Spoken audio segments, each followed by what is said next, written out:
Good morning.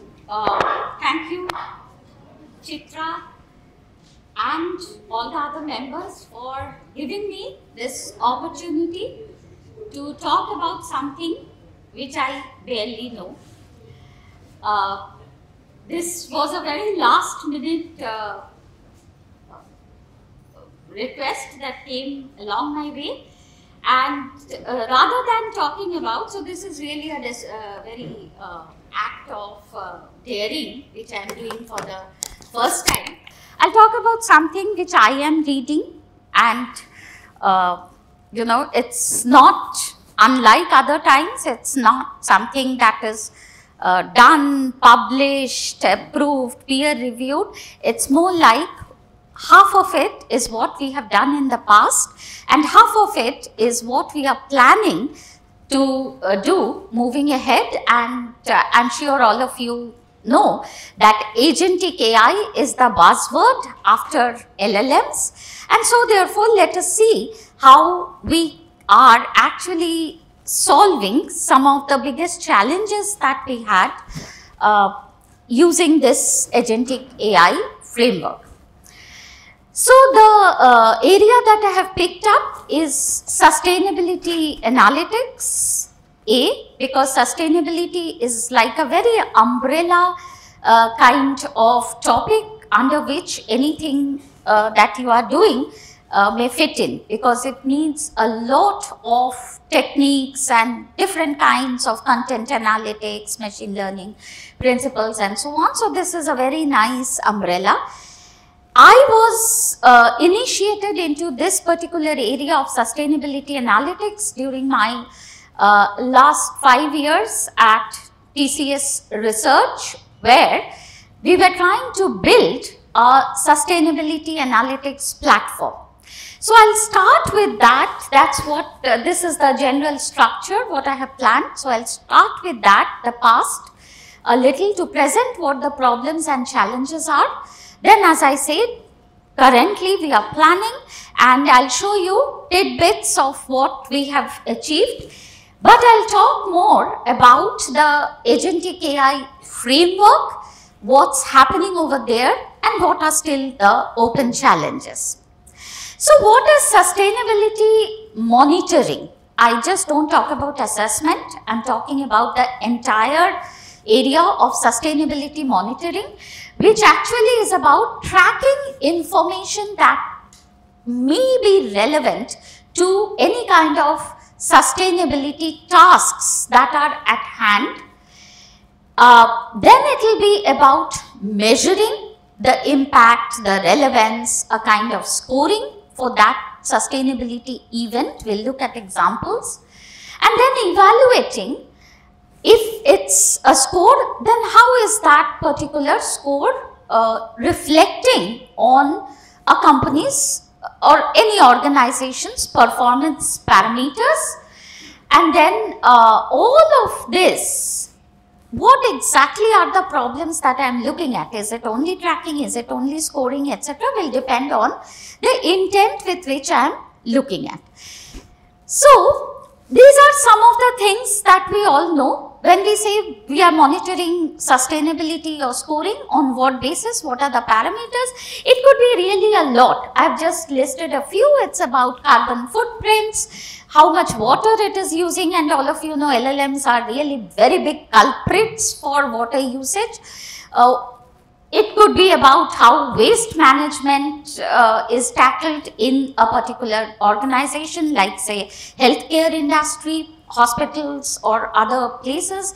So a big parameter could be how they are handling that. So it depends on the sector, the kind of parameter that will be given more emphasis. It also depends on the needs for the people who are doing the monitoring.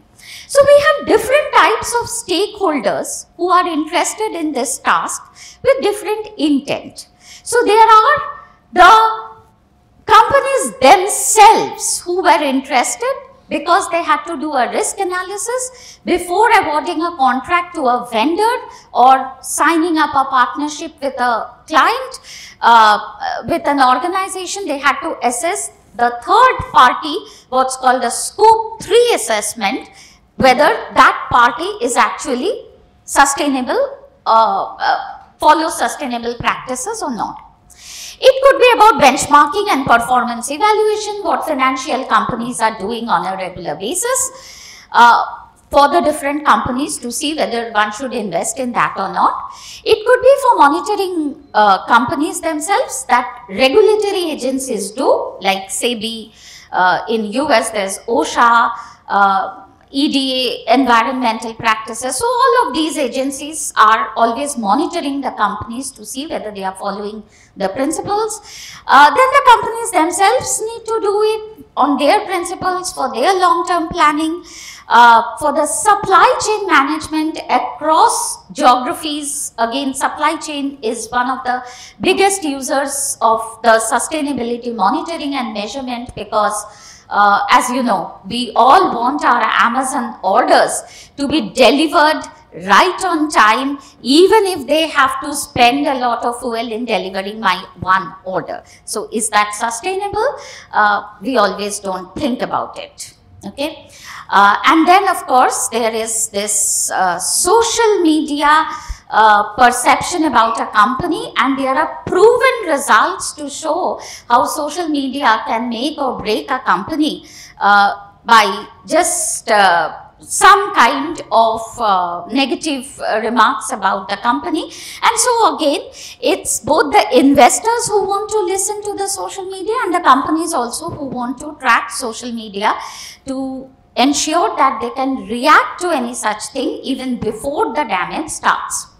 So with all of these different kind of things needed by different stakeholders, the challenge that we had in building that platform was that, as you could see, there is a multitude of information of different types, different sources, including some PDF reports like the financial reports, the sustainability reports the companies themselves print, and reading PDFs were not easy at that point of time. So doing all the image reading stuff from graphics to interpreting all the text that is there, linking all the things together, that was one big challenge. Regulatory news monitoring agencies to know whether there are new policies, whether there are policy violations that are reported, because reports were published only once a year, whereas news was continuous. So therefore, if you had to take a decision, you would want to know the latest information. And of course, there's raw data, loads of it, about electricity usage, about how much of what kind of energy they are using, and so on, and the social media, as I mentioned. So the first challenge came in processing all these different kinds of data, and 5 years back it was image processing, computer vision was a different group, NLP was a different group, people who did work on number data, they were a different group, and so all of us had to come together to build that platform which was conceived as an integrated solution. So in this whole thing, the core activity was, how do we really extract all this information, structurize the information from the unstructured content, how do we build that overall knowledge indexing platform through which all kinds of information exchange would be taking place, and then of course do a lot of causal analytics to see how causal, predictive, all kind of analytics will with all the information that's coming. So something is written in the report, we had to extract appropriate information and then put into a format which could be scored. So final thing that is coming out is awarding a score like, on this particular parameter, you can award a score of 8 out of 10 to the company, but not on social equity thing, because they have not done enough for the community around. So that's the kind of activity that was involved, a lot of information extraction, structuring, sentiment analysis, name whatever we had in the repertoire of our analytics and machine learning tasks, tools. So these were like tools. So what I am putting over here is, on the left hand side, different groups had a lot of tools. That was not the challenge when we were building it. The challenge was to actually build that particular system which would be using all the tools in an intelligent way to come up with that scoring or visualization, along with an explanation of why was this company awarded 7 out of 10 only when it came to, say, green supply chain. Okay, so that was the real challenge, and up to this, as I mentioned, is something which the platform was addressing in a very complicated way. So building this platform took us a few years, and then the key point challenge was, how do we customize it for different companies? As I mentioned, this is one platform, fine, but then there would be different companies who would be wanting it for different purposes or different organizations. Even TCS would want to use it. I was with TCS. So even TCS would want to use it to verify its own clients, how they are. The clients would want it to verify their own clients, and the banking clients wanted different kind of information. The manufacturing clients wanted different kind of information, different kind of scoring. So the whole point was, how do we really go about building a platform which could be easily scaled, of course, with different kinds of sources. But the more important part was, how do we reproduce, how do we plan these tasks in such a way so that it doesn't need a lot of manual intervention in recreating this for a particular company.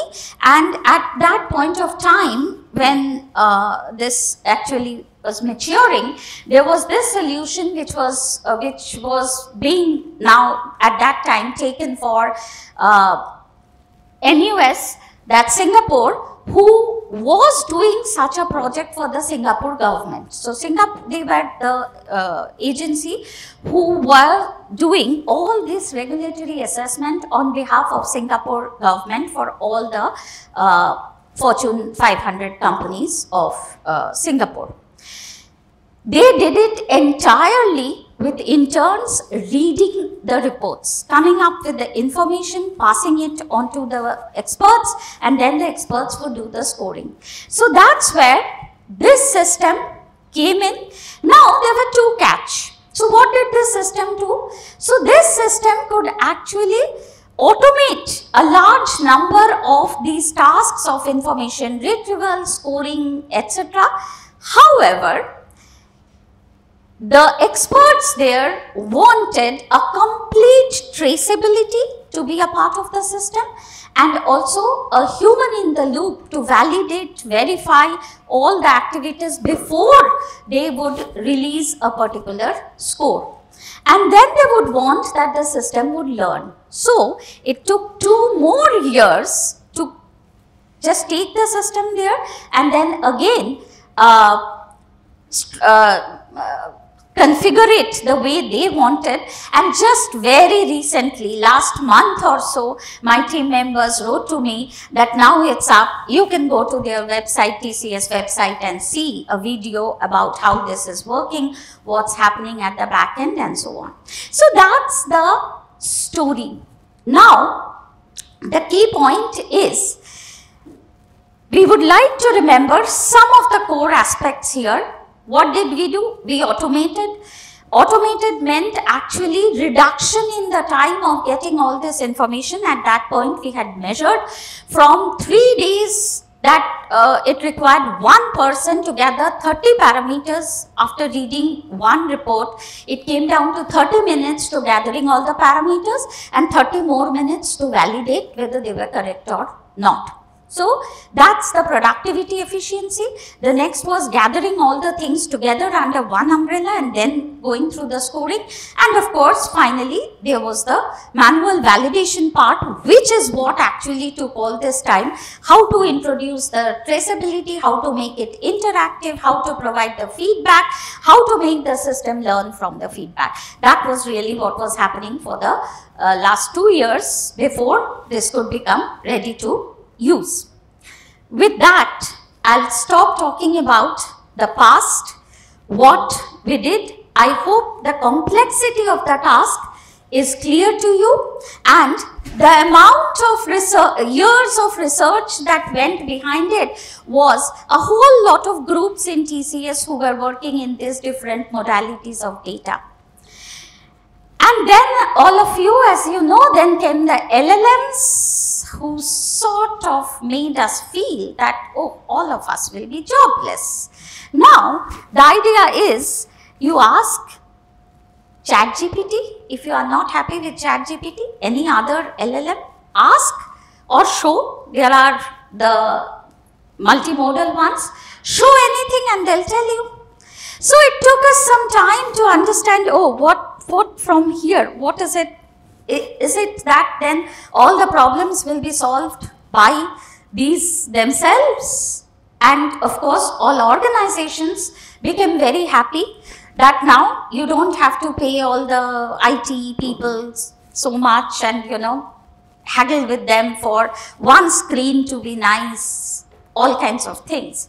However, soon after the initial euphoria was over, came this part that LLMs are trained on massive data. They can answer all kinds of questions about Yuri Gagarin and Ravi Shankar and whatnot.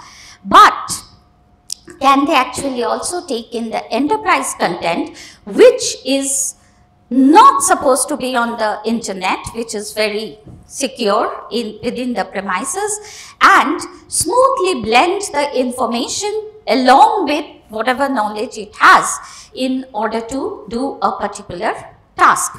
Is it trustable enough? We all know we have had enough number of memes about how LLMs could not even count how many R's are there in a piece of text. So, how can you trust with such an important thing of scoring a company? How can you hand it over to the LLMs? Accuracy of whatever it is doing. And then the more important part was when we write that huge software, it is not just about answering questions, it's also about acting or doing a set of tasks in a particular sequence, which would actually go right from the input, merge all the inputs together, do some scoring, and then come up with the ultimate answers. So, the first step of can it work with the enterprise contents seemed to be answered with what is called retrieval augmented generation, where this provided a way to plug in the enterprise content and do the usual stuff of generating the embeddings, creating a vector database, which is at the back of all these powerful LLMs. The power of LLMs is really to generate very coherent, linguistic, interpretable answers. So, the challenge was the content with which they were working were the open ones. Now you want the content to be also coming from the enterprise, and this seemed to be offering a solution. On top of these embeddings was a search and retrieval kind of framework which was measuring the relevance of the input text with a query and then getting the relevant text, merging or passing it on to the LLM to generate the ultimate answer. So, this was a framework which appeared to be kind of okay, other than the fact that This particular part where the query had to be interpreted and matched with the necessary content to retrieve the content was not always good enough. And that's where the challenges lie. When we ask a question, it's not as if the intent of the question is completely clear.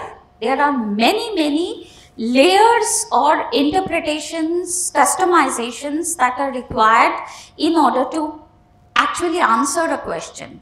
And what happened in search was, search would find out some of these documents and list, and we ourselves would go inside each document and find the answers. So here, the point is, whatever it found, it had to be used by the LLMs to generate an answer, and often the bottleneck was here that this mechanism is not always able to interpret the questions correctly, and thereafter extracting the relevant content is not happening in a very perfect way. That's where you will see there's a lot of dissatisfaction with retrieval augmented generation. And by this time, working with LLMs, people felt, what if we could just, write a letter like this: Dear LLM, these are the things I want. So my company manufactures cars, and there is this company which manufactures tires. So please check company X's sustainability report and generate a new score based on it. Also generate a report explaining how you scored it. Please check all relevant websites, social media, etc. to see what are people saying. And then gauge based on all of this, is X really as good as it says in its company report, or is it not? And then finally, if you are happy that it is actually sustainable, then generate the award letter.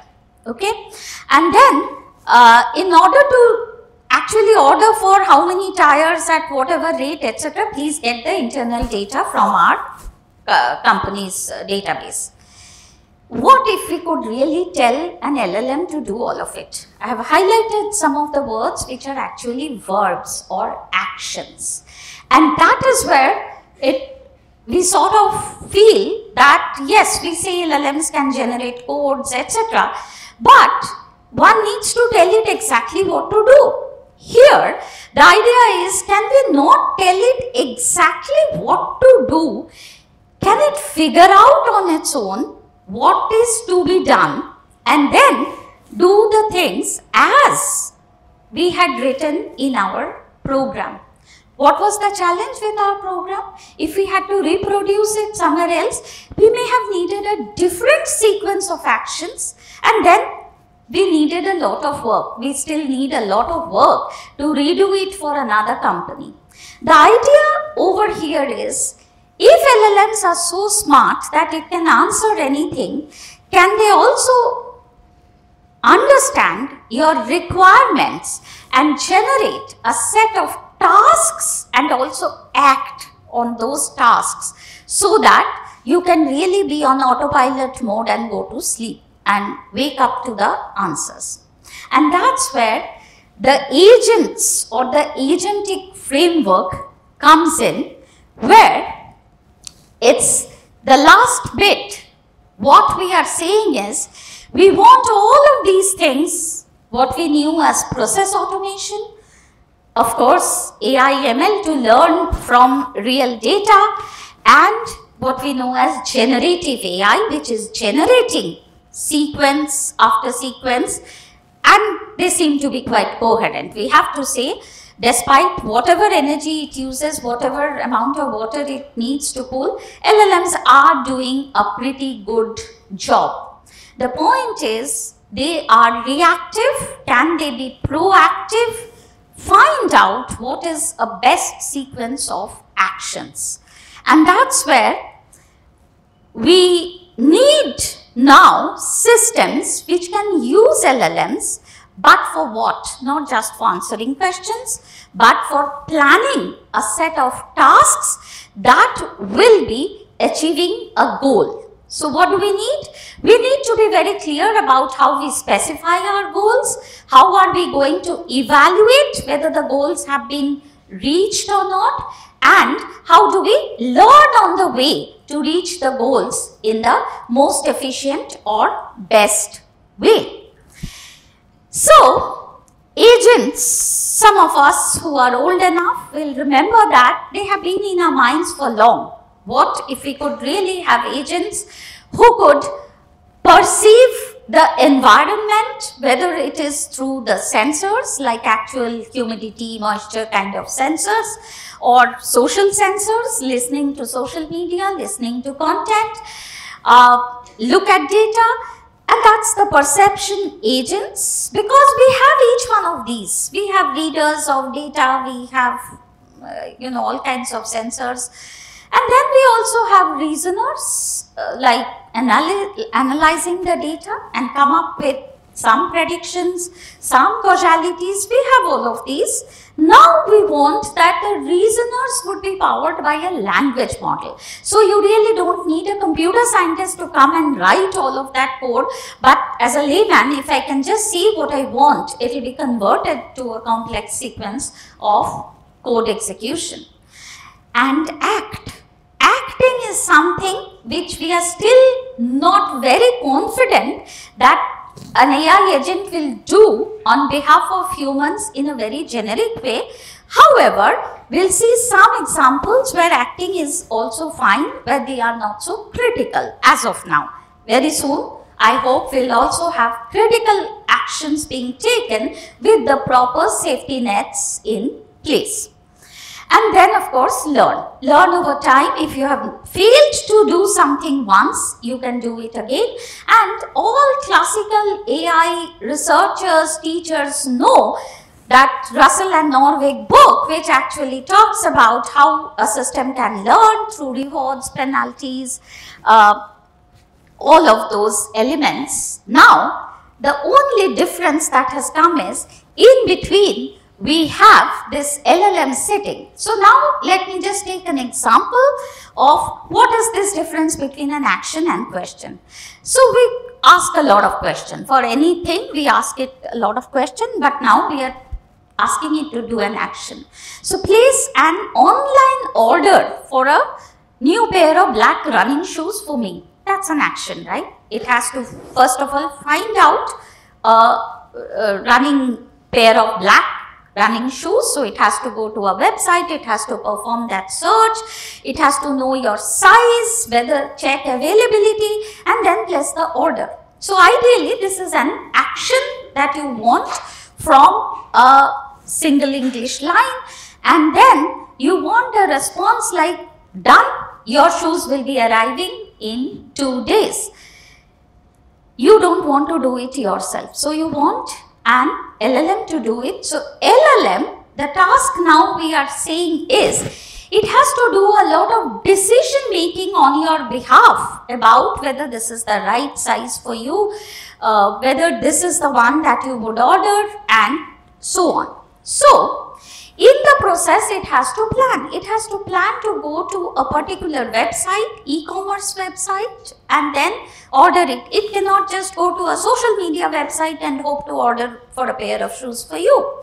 So it has to plan what to do, what to click, what to accept, check, what to fill in as the right size or the inputs, and then only get a confirmation that it has been ordered. So that's where we now come to how some of these things can be achieved. So what it means is, this command that we are giving has to be, this is a prompt which we give, has to be now broken down into a set of actions. What are these actions? These actions are actually activities, web activities. So it has to go and do, and here I am just not giving it any training or whatever, it's a zero-shot prompt. I expect the LLM to understand my prompt, that it has to break it into relevant set of actions and get it executed, make its own observation about yes or no, and then come back. Now, this is the first dirty looking code. At the back of everything that runs on a computer is a piece of code. The point is, you want the LLM to generate the code to do all of it using a prompt like this. So, this is a mixture of what we call system prompts and instruction prompts, where system prompts tell the LLM what kind of role the system has to take for generating the next answer. So, in this case, the role is that of interacting with a website, and then it has to perform certain actions, and that's what is coming over here. So, it's giving it description of what are the labels it should check on the web page, what kind of, if you go into these details, it's like click, search, and so on and so forth. Finish the task and then only come back. So, I have referred to the papers over here so that all the details of how these things are done, and there are a whole lot of frameworks now providing the facility to do it. Now, once it has done for one object, it can do for any object. It can do for a pair of black clips, it can do for black running shoes or clothes or whatever, and our task is basically to make the instructions clearer, enable the agent to make to execute a set of instructions at the back end. The task is basically now to code an LLM agent which can take in this for websites, for e-commerce websites. So, the point that we have to see with zero shot and this kind of coding that is available, you can try LangChain or any of this, is you have a goal. So, I have created my first agent with the goal of going to websites and buying things. We have to remember this agent is not smart enough now to go and read opinions on websites, not to understand the opinions of other people about the shoes and then take a decision. That much it doesn't yet do, but it can, the simplest of these agents, which are zero shot agents, can just convert, have been trained to convert a piece of prompt which is about buying something to go to a relevant website. It should know which are the websites, so that's the amount of activity that has to be done, just like configuration files we had in the earlier software, and then it is pretty much similar. Also, it will understand, because it has semantic capabilities, you don't have to do for each and every website what's click, maybe it submits somewhere, but that much it's expected to understand from its linguistic capabilities. So, now these were the first very simple agents, zero shot, and obviously as you see these have been trained to achieve one goal, not so generic, and that's where the second type of agents come in, which are little more smart, and to make them smarter you actually need some more capability. So, what the React framework talked about, and again the reference is given over here, is that you do some more intermediate reasoning before action executions to see yourself whether you are actually doing it right or not. So, the React framework actually added this part of think. So, what's an agent supposed to do? It's supposed to not just act but also think, and the think part is actually encoded as checking whether all the specifications have been met or not. How do you do that? You have a description of what is ordered. So, you take that description, you match it with the original question description, it's a linguistic match.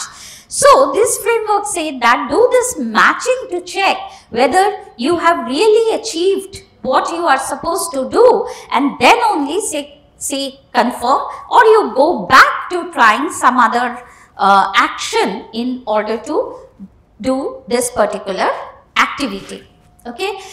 If you have finished the activity correctly, if you are satisfied yourself, by the way, here there is no external validation at this point of time. That's what will come to the next framework. You give a reward of 1. Okay. Otherwise, give a reward of a penalty of 0 or -1 or whatever. So, after React, then the natural next thing was, okay, it's thinking, it's rewarding itself as 1 or 0, but what next? What if it gets 0? What if it is not able to do it? A natural idea, we all know, is just like game playing. What do you do if you have reached a dead end?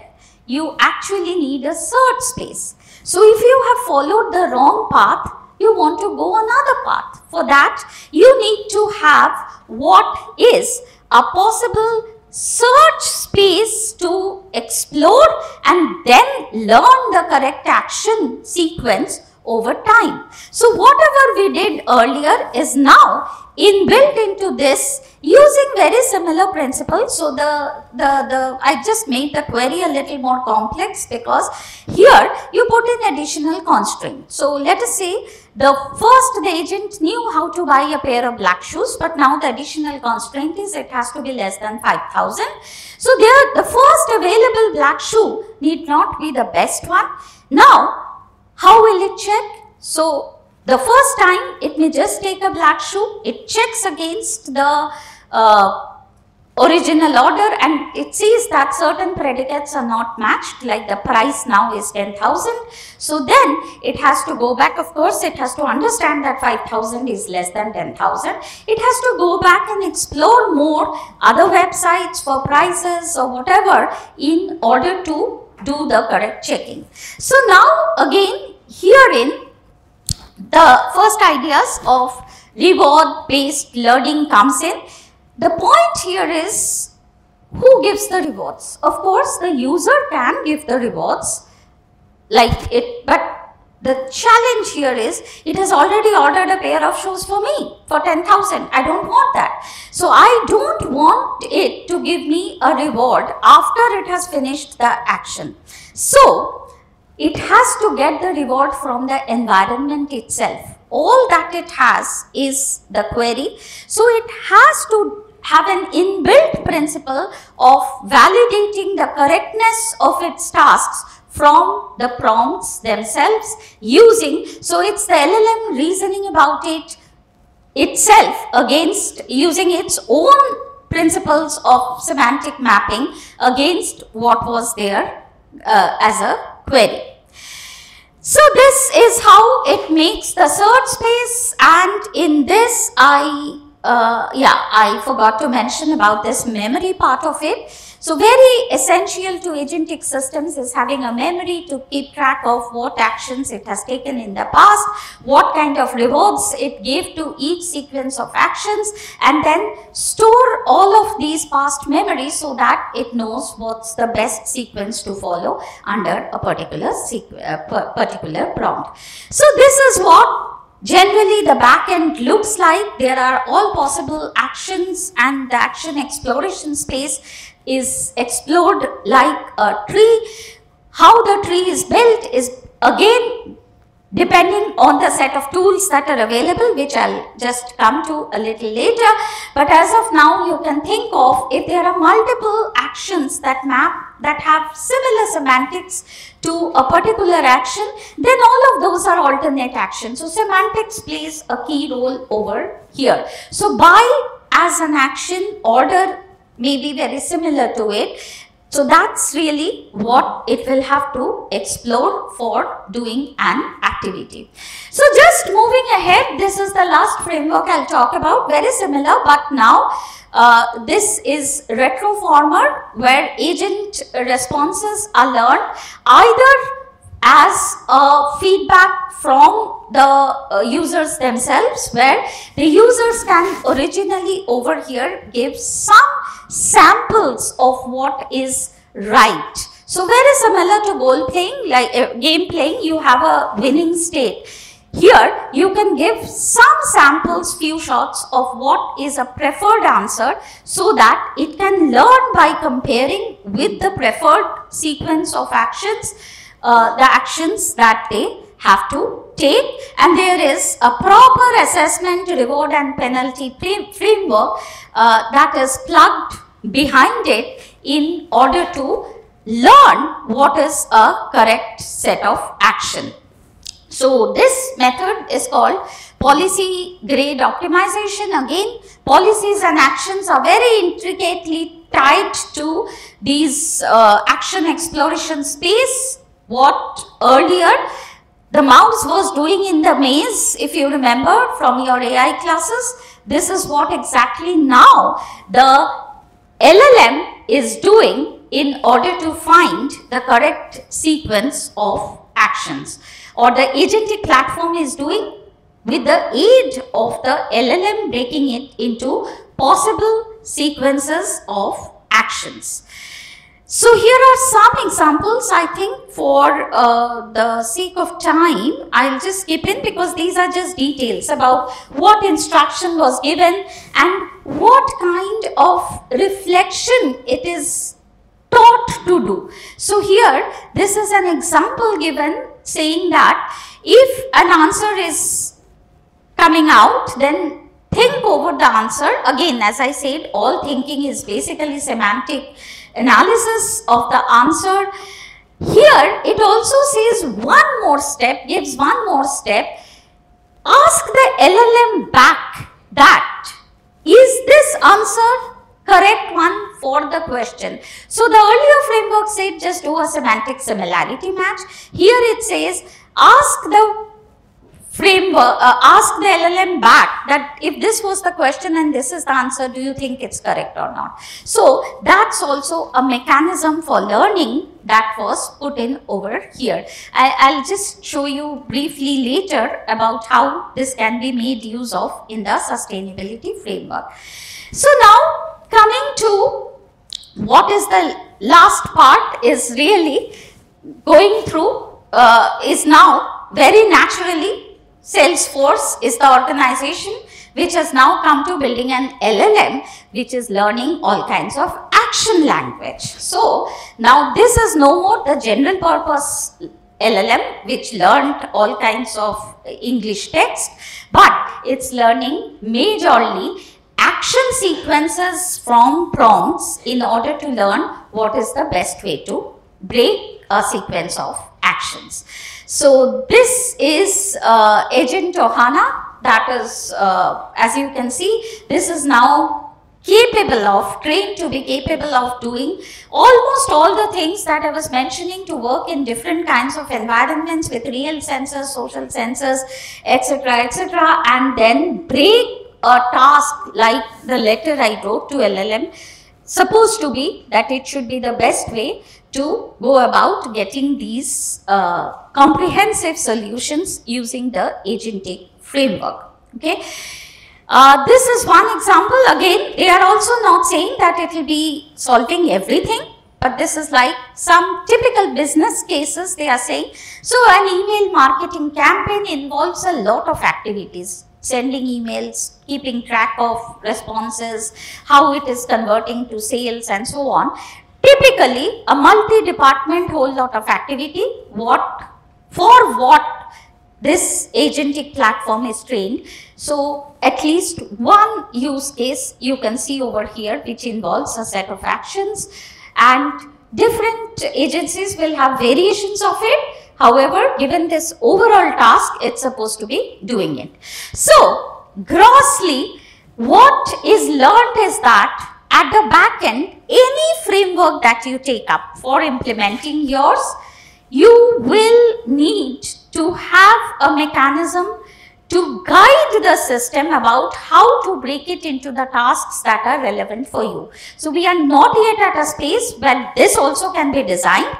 So, typically, what we did for games earlier, we knew the actions. Here we provide some kind of activity hierarchy that is normally followed by people in terms of names. These are not codes, these are just names, sequences of actions that can lead to a particular goal. So that is like a guidance at the back end which can help the LLMs to refer to this particular tree and then break a command into a set of sequences.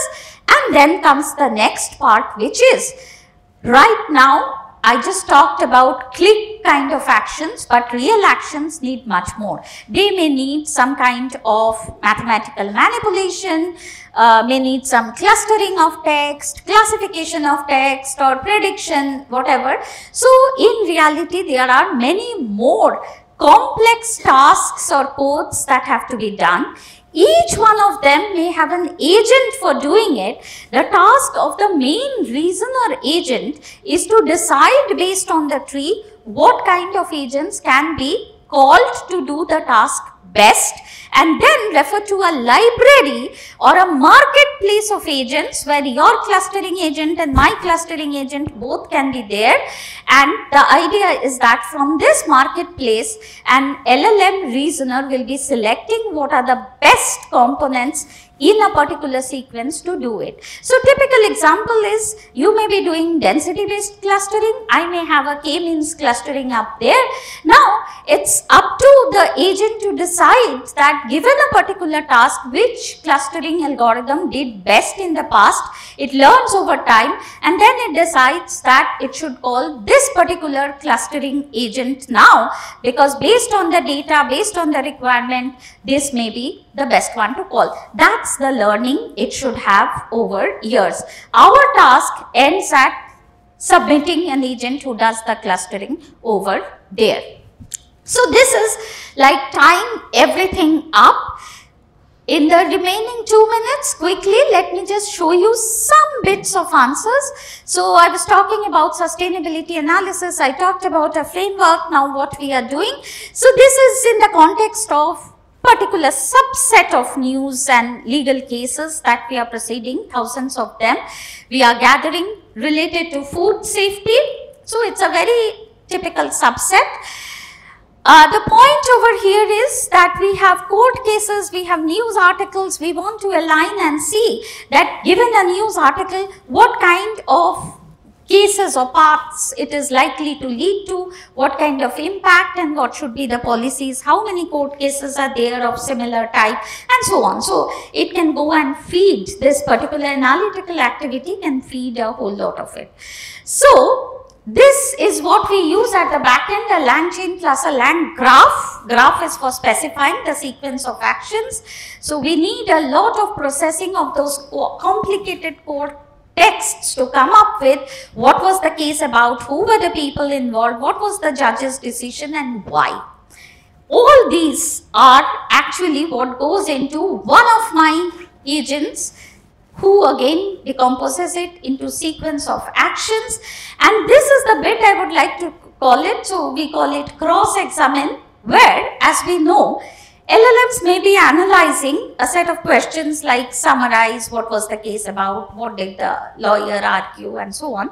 They can answer. Are they answering it correctly? This is where we use the reinforcement learning to say that you rephrase the question 3 times. So the same question is asked in 3 different ways. Every time the question is asked, an answer is generated. Check whether it's giving similar answers. It should be. If not, that's not acceptable. And for each question, we pass it back as a verification question that is this true? Given this document, is this answer true? If the LLM verifies, so then we have a framework where for each question asked, we practically have 3 variations and 3 different verifications of it coming in order to understand whether it's acceptable or not. And then only it is acceptable if it comes out true from all. What is the best rephrasing of question? That's where the reinforcement learning goes in. So yeah, so these are just some small bits, you know, how many cases are there. Adulteration of milk is maximum, some of ghee, some of gur, and so on and so forth. So this bit we have not finished, which is like coming up with a report and finally some visualization. This is still left. The first 2 bits we have finished, and yeah. So now moving ahead, what is it that we see? This is again very generic, not what we are just saying, that still a lot of hard work goes on the back end to tune the agents to solve problems in smaller contexts in a goal specific way, but it's not about hard coding every step of it. Okay, so that's what they are being used for. Regarding marketplace and discovery of the AI agents, so there are these tools framework.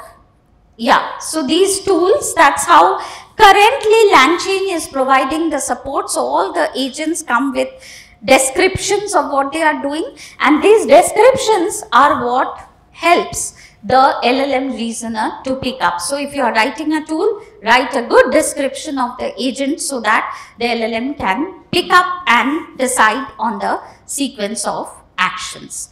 So yeah, so this is some coder tips. And of course, we are asking LLMs to do everything which is very linguistic in nature. Right now, there are more parameters for efficiency, productivity. These are still not so much into this framework. So we do need to move ahead of making the agentic systems also efficient from point of view of execution of these actions in a cost-effective way. And of course, there is the final bit about personalization, that even, you know, within a company, within the same roles, people may need different sequences of actions or different ways of actions. So these are yet to be looked at in the agentic framework. The frameworks that we have are many, but the ones easiest to use, students are using a lot, are the LangChain, LangGraph, LangSpec framework. And that's all. Thank you.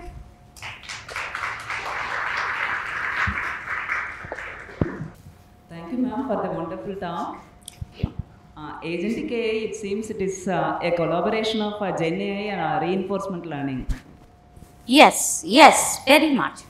In reinforcement learning itself, we have some native challenges like delayed rewards, scalability. Yes. How these things are addressed here? So, I mean, as I said, I am also learning. So, different reinforcement learning schemes are there to make it, you know, as of now, it's very goal dependent. So, though we say it's very generic in nature, it's still not as if it's succeeding in, you know, you build an agentic system in one area, it can go into in another area.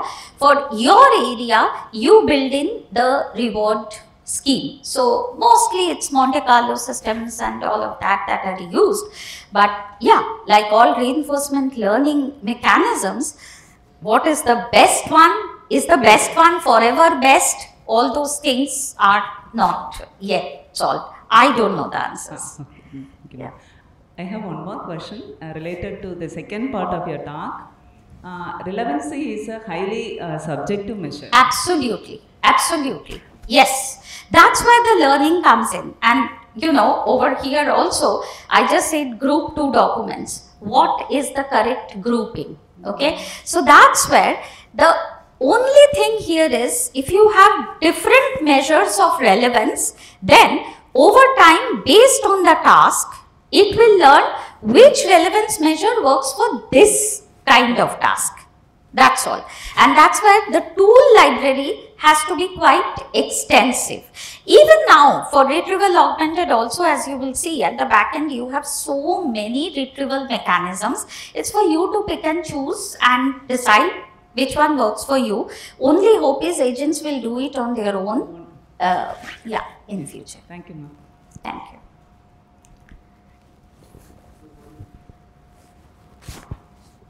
Good morning, ma'am. So I have 2 questions. The first one is how you measure that zero-shot learning few shot learning performance is better compared to zero shot, and few shot is performing better compared to other, like representative learning is the best like that. And the second one is there was one advancement of RAG as multi-hop RAG, where before the training process you do some reasoning Yes. and choose that this prompt means this. Yes. And what I understand from the agent base, that it is kind of a meta learning, so you have to do the training process more and more time. So can that save more resources, the multi-hop RAG system, compared to this? So, absolutely, the whole, even for zero shot and few shot, the idea is in zero shot you don't even, like say chain of thought, you don't give any idea about what you are expecting, and it can go wrong in many different ways.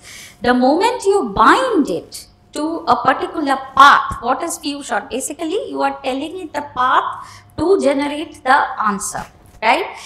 So, evaluation is always on a gold standard data set. Okay. Evaluation, what else? Also, I mean, there are evaluations on the go where you are asked to give, you know, whether you are happy with this answer or this answer. So, A/B testing, all kinds of things are there. But evaluation is, I mean, if you want to evaluate, you still do machine learning evaluation on gold standard data sets, right? So, that is where on these maths problems, it is found that if you do a chain of thought, it's better. For few shot, in many question answer examples, few shot does it better. It also says that beyond 10, if you give examples, the results go back. There are certain studies to show that also. So, you cannot do too much of training on top of the LLMs, okay. And the multi-hop RAG and all, yes. So, it's, you know, you are exploring a space and you are trying out various things in order to check what is the best one. Absolutely. So, you plug in these systems behind, it's only the platform that is available to you. You plug in whatever you want to do in order to make it automated. That's really the message. We take 2 more questions.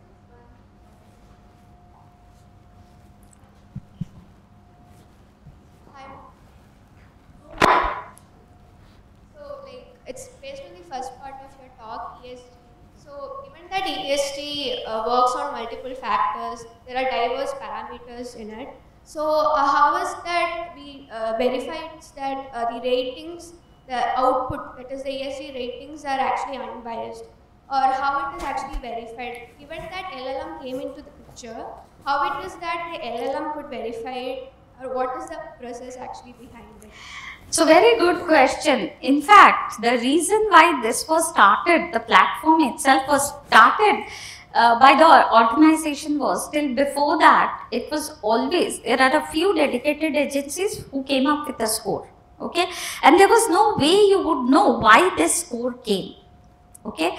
The point of starting this was that because all the sources are in our control, so we do give a score, but you have a linkage, traceability to like data provenance about what are exactly the information that came in, got converted, attributed to a number to give this score, okay.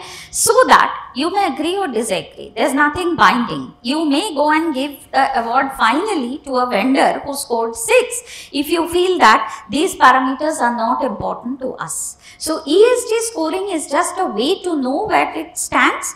The important part that you asked is why, how do I know what this score means? Is it relevant? So, of course, there is a model for giving the score. We don't disclose the model, but we disclose everything else that has gone into the model to give that score, so that you know what gave that score, okay, and that's where you may agree or disagree. Yeah. Good morning, ma'am. I'm Shobha from SRM University. So today I came to know about this action agent which you explained. So my question is, in future, or is there any work done now? Action agent to action agent interactions is possible. When you give the example of supply chain, there are multiple phases where agents can interact with another action agents. Yes. Is it, can you share any thoughts or case study? Yeah, so at the back end here also, I just, right now, whatever examples I gave are as if the agent is always coming back to the reasoner, but it's a simple thing to imagine now one complex agent will call many other smaller agents, will do evaluations locally and take back the answer from one and go back. So there's nothing stopping this whole thing in a recursive way. The only thing is, the more and more of this is happening, the more amount of the traceability path about how this answer came into being, that whole sequence will become more and more complex, okay.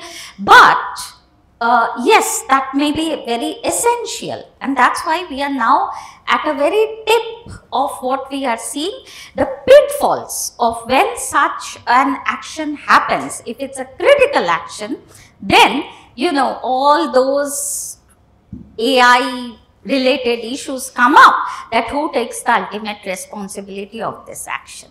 Yeah, those are really the burning questions. I don't have answers to everything, but that's a very important possibility.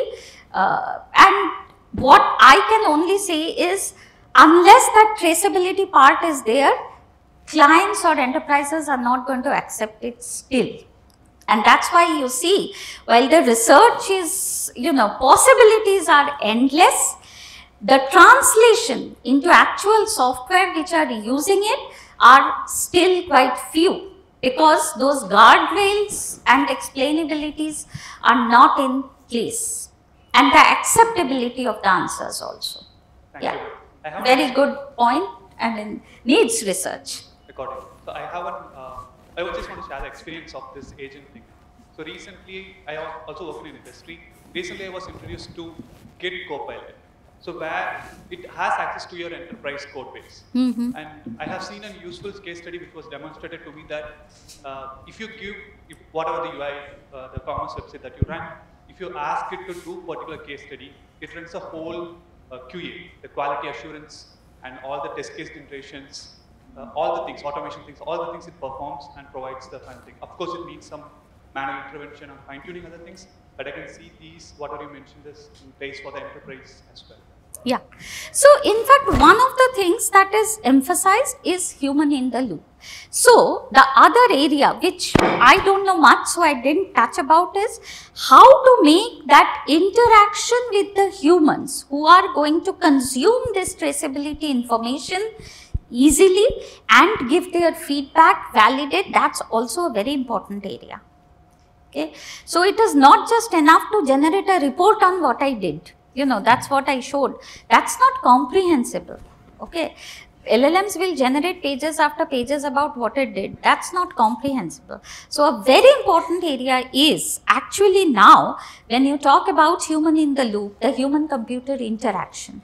So, what will give the right visibility into what is happening to the humans at the front end?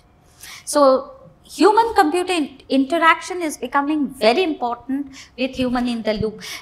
In fact, one of the terms I heard is the human is also an agent in the agentic framework. Okay? That's how these systems are now being viewed.